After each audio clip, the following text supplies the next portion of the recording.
আসসালামু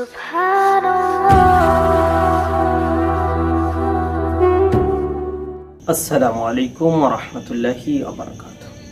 দূর ও কাছের দেশ ও বিদেশের যে যেখান থেকে দেখছেন ইসলামিক স্টুডিও 24 সকলকে আন্তরিক মোবারকবাদ।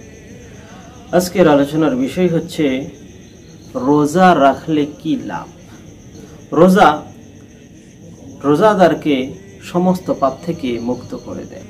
যেমন হাদিসে পাকের মধ্যে ইরশাদ হয়েছে, আন আবি হুরায়রা রাদিয়াল্লাহু তাআলা আনহু আনিন নবী সাল্লাল্লাহু আলাইহি ওয়াসাল্লাম ক্বালা মান সামা রমাদানা ঈমানান ওয়া ইহতিসাবান গুফিরা লাহু মা তাকাদ্দামা মিন যামবিহি।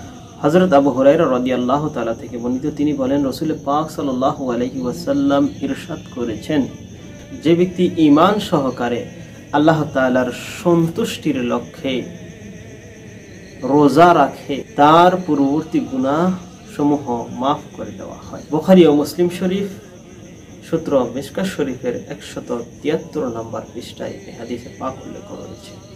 এই হাদিস থেকে আমরা জানলাম, ঈমান সহকারে আল্লাহ তাআলার সন্তুষ্টির লক্ষ্যে সওয়াবের আশায় যদি কেউ রোজা রাখে, আল্লাহ তাআলা তার পূর্বের গুনাহগুলোকে মাফ করে দেয়। সুবহানাল্লাহ।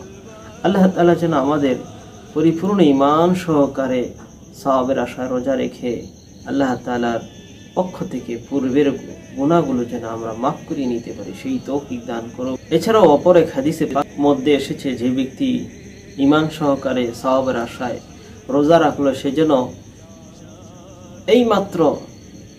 এইমাত্র মাতৃগর্ভ থেকে ভূমিষ্ঠ হলো, এইমাত্র পৃথিবীর জমিনে আগমন করলো, অর্থাৎ নিষ্পাপ হয়ে গেল। আল্লাহ তাআলা আমাদেরকে নিষ্পাপ হওয়ার তৌফিক দান করুন। আমিন।